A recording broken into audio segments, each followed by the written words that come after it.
I got a better physique and I'm 15. Hopping on gear to look natty is crazy. While he has progressed, it has been through the wrong path, right? This is just not good, man. Like, does he have a decent physique? Sure, but he's 20 years old and his body is not enjoying the process. Disclaimer, this video is educational and informative in nature. Do not contact anyone shown in this video. Also, this video is discussing steroids. Do not use steroids. This is entirely for educational and entertainment purposes only. I want you to imagine for a second that you are 19, 18, maybe 20 years old, and you think that the only way to get people to accept you is by having an exceptional physique. And so you take every possible step to get to a point where you can have that exceptional physique, doing the most outlandish things from crazy exercise programs, insane diets to, even steroids. But then once you do this and you get the effects from the steroids that you're taking, people aren't impressed. They're not clicking. They're not actually commending you for the stuff that you're doing. That's where Jaden, the 20-year-old bodybuilder, comes in.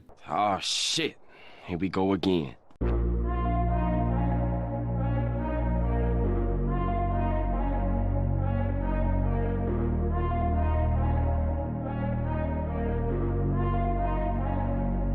He goes on by showing himself doing a personal transformation where he is obviously much younger, looking a little bit smaller, but honestly still extremely exceptional in terms of a total physique. Like the package here as a young kid, it's exceptional. Like it's a really good physique, but it goes completely out into the left field when he obviously starts blasting steroids, gets massive acne development, and creates more problems than he ever really would have needed to have if he would have just continued on normally. And the comments are brutal. This guy says, I got a better physique and I'm 15. Another commenter says, hopping on gear to look natty is crazy. And probably one of my favorite comments, insane that teenagers are jumping on gear without maxing themselves out naturally. Just pure laziness and nothing more. I don't know if you want to call it laziness or just having the feeling that there is a need to look extreme. There's a need to have this sort of physique online to get viral trends checked off the list, essentially. You got to do certain things to meet the quota. When we talk about people like Eric English and Togi and all these other individuals that start blasting gear very young and talk about how great it is and fantasticize the whole situation, that is a part of the problem. That is what's driving the younger generation below them, which they're already really young, to say, yeah, this is the path that I need to take. But there's a selection bias there. There's a success bias where you only see the people who are successfully doing the thing. And it seems like a really good idea because, well, they're successful and you want to be successful, so just follow their blueprint. It's already there. But truth be told, they're 1 in 20 people. That's way incorrect. They are 1 in 10,000, 1 in 30,000 people. It is extremely rare to end up like your favorite fitness influencer on gear. You don't just take gear and end up like the Trend Twins. You don't just take gear and end up like Togi. But it is the perception that their online personas tend to project to the people that are watching their content. People like this.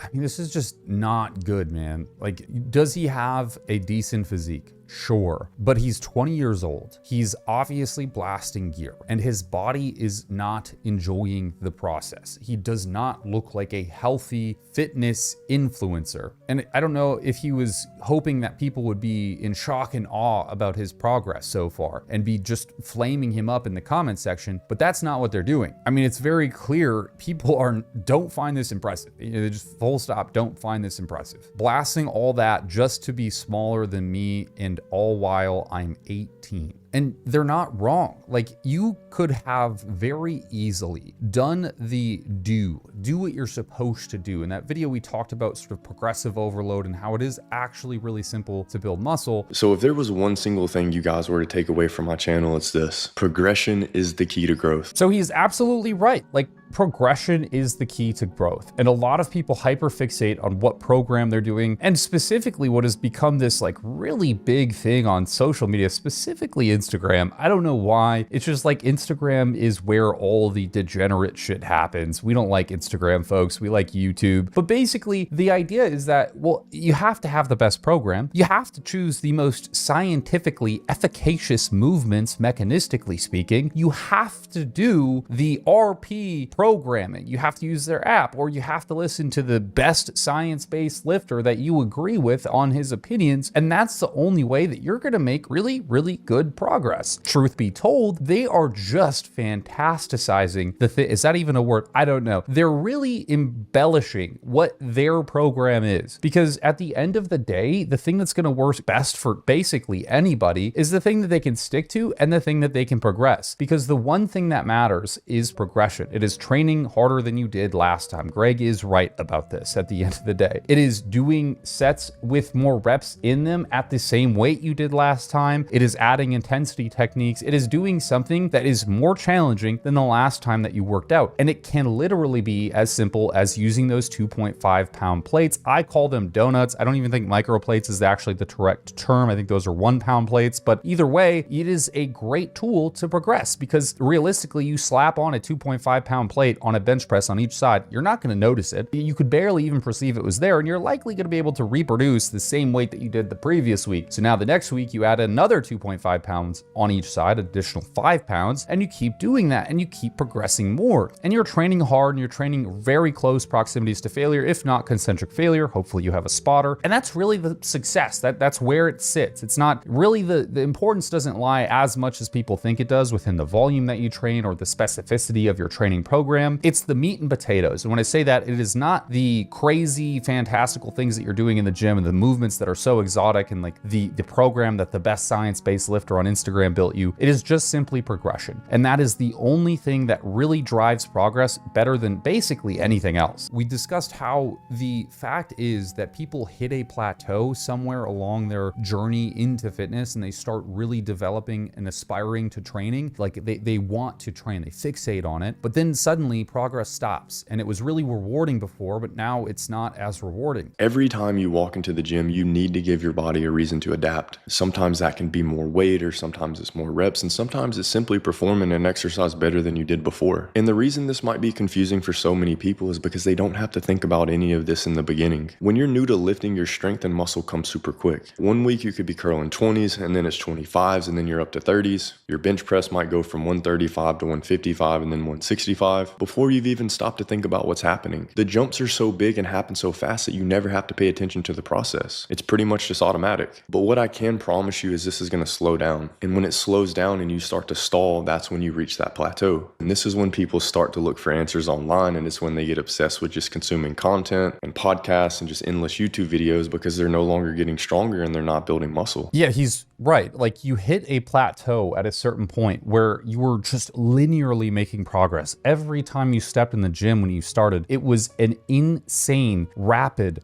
amount of progress. Every session was a jump that is basically not replicatable at all in the future. And so you start comparing the results you're getting now to that past self, and you're like, what am I doing wrong? And so again, you start looking for the snake oil, right? You start looking into what could I be doing? And instead of correcting those like minor issues within their programming and lifestyle, they jump on gear to basically jump over those issues, right? And that's what creates problems like this. Because unfortunately, as much as it looks like everybody that hops on gear is just immediately successful, it is a highly select amount of individuals that actually get successful from taking gear. It is a very select amount of individuals that can take gear without really shit side effects.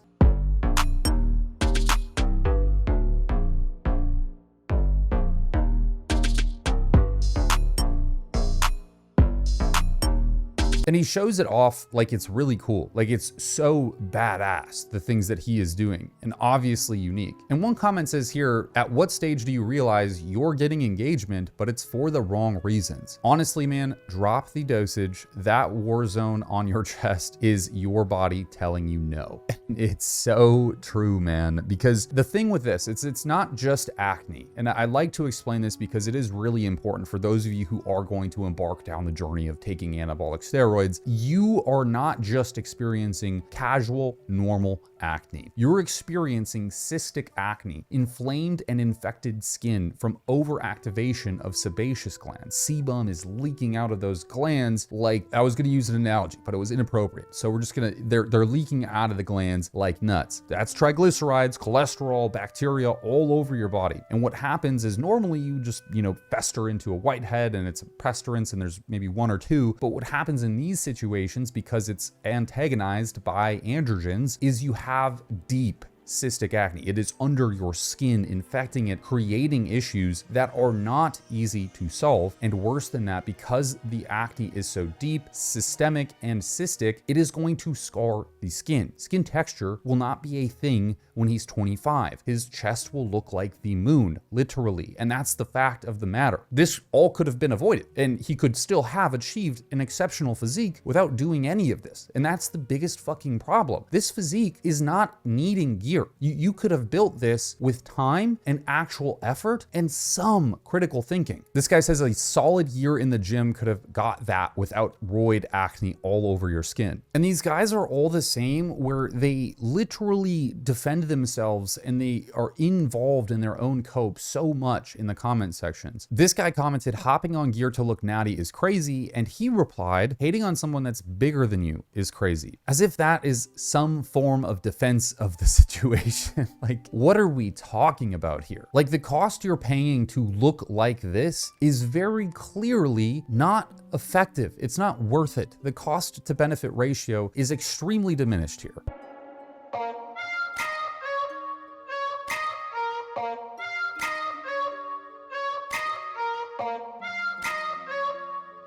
And it's posts like this where he says, I really forgot just how skinny I was in the description, where I genuinely think that he, as a matter of fact, thinks that he has progressed to an insane degree, an insane fashion, and he has all the answers. But it is very clear that while he has progressed, it has been through the wrong path, right? I'm not the guy to say, hey, don't use gear. It's your body, you do what you want. I think even most sports would be better with gear. I think gear should be legalized, to be honest, because then it could be regulated and a lot more safe for the end user, but that's a story for a different day. It is the problem that people will do this shit and not understand what they are doing to themselves and try to shortcut the path that they need to take to get the most results, and instead divert themselves down a path which ends them up with hair loss, with acne, with advanced aging, and all of the problems that we constantly talk about related to PED exposure. And look, if it's one thing that you can take away from this video, understand that I don't think gear is the evil. It is not the end all be all, and it is not the most horrible thing that you can do. I was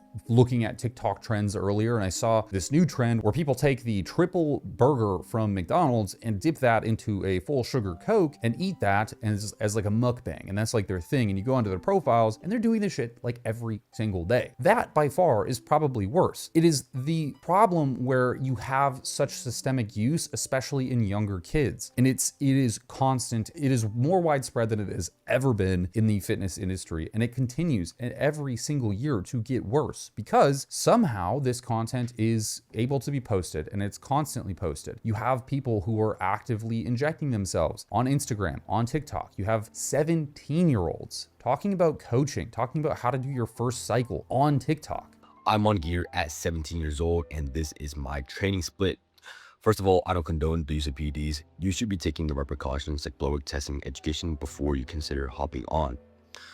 I am a science-based lifter. I do 24 sets per full body day, majority unilaterally actually, and I do cable stuff, but I can't do it right now because my gym owner does not allow gym pins, but I'm going to be switching gyms pretty soon, so I'm going to go back to doing, Keaton flaps, Keaton rows, everything like that. But I really think full body is going to be the best split for pulling gains.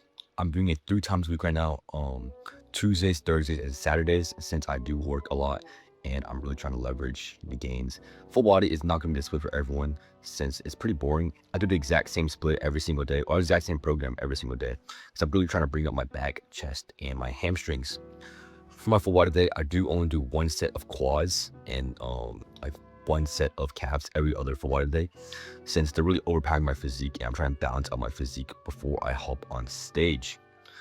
Full body isn't a split for everyone, so other splits like anterior, posterior, or upper lower could be the best for you, but The most important thing, in my opinion, is enjoyment, since it's going to keep you in the gym for a longer duration of time.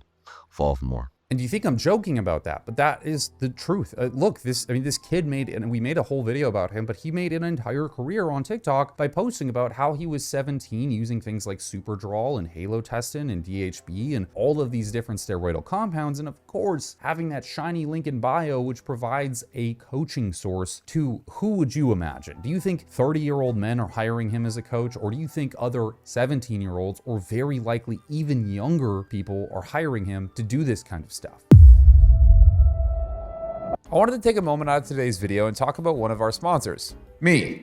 I talk about performance and safety a lot on this channel, obviously. And if your hormones are in the shitter or your health is deteriorated, there is no concept you're aware of that is related to performance. That's why I made our clinic On Wellness. This is a hormone clinic that I own and run. And I built it because I was tired of seeing, well, all of the things that we talk about on this channel. Steroid abuse, people ordering random things from China. We covered a video where we talked about the contamination of oils ordered from China, or teenagers running protocols that they just have no idea what they're doing to themselves. At On Wellness, we focus on optimizing hormones and peptides to get you the best possible results. These are US made products prescribed to you by medical professionals. We order you labs, we walk through the results with you one-on-one, and develop protocols that are shipped directly to your door. There's no illegal nonsense, there's no one-size-fits-all TRT protocol, it's no BS. And we also work with men and women who have a past of abusing steroids. If you've blasted and ruined your own natural production or just your health systemically, we aim to fix the problem. I'm personally obsessed about health markers and being safe clinically. I mean, I pull my labs religiously, even though I'm not on anything anymore, because I think it really does matter. So the labs that we're getting and the health analysis that we do is beyond what any clinic out there is doing right now. If you're looking for a non-judgmental, real service that's also affordable, On Wellness may be a good fit for you. You can hit the link down below to work with us at On Wellness. You'll get real labs, real clinician insight, a real custom-made protocol for you, and medication shipped directly to your door. Now back to today's video. That is literally the world we live in now, where you have 17-year-olds creating educational content on TikTok about how to run steroids. Like, what are we doing? Look, obviously I don't have a good answer for this stuff. Like, this isn't really a positive video because I can't end it saying, oh yeah, well, this is what needs to happen. Because quite frankly, I don't know what needs to happen. I don't understand any of this stuff. I don't understand how the algorithm works and selectively bans people like myself for just making general content where it seems to allow these people to prosper and post and constantly post. I mean, just always post. It is dangerous to say the least and very interesting. And it is a weird environment that we live in. You know, steroids used to be this really coveted thing that you wouldn't hear talked about very often. You'd have to search through the dark ends of the internet to discover what people were doing on forums and on different posts. And it was, you know, convoluted. It was often shrouded in this mystique. You never really knew what people were actually doing. You didn't even know where to get stuff. But now you have people with links in their bios to references to purchase gear. You have people who are actively showing you how to take gear at young ages. And basically it has become a marketing leverage. It is now an option to pull for somebody who is 17 and 18 to gain traction on social media, or at least it seems that way. Again, we talked about the selection bias, which I think is a huge consideration here, but it seems that way. I don't know. Like, again, I could talk in circles about this. I think it's fucked up. It's not good, you know, period, full stop. It's just not a good thing to be able to do. And we're just seeing it done everywhere. I don't know. Again, like, man, you know, train, just train, eat your food. If you want to take steroids down the line, fine, but at least fucking let yourself fully develop. You know what I mean? At least allow your brain to reach a point where it is solid state and not chronically plastic. And like we've talked about how steroids impact neurology specifically, and it is not good. Like, it changes brain architecture drastically compared to non-steroidal users. And if you're 17 blasting steroids, like, what do you think is gonna happen to your emotional stability, to your ability to maintain emotional awareness? Just, it's a shitstorm, man. It's a shitstorm. It is a literal shitstorm. Anyways, I hope you enjoyed the video. If you did, maybe consider subscribing. I'll catch you in the next video.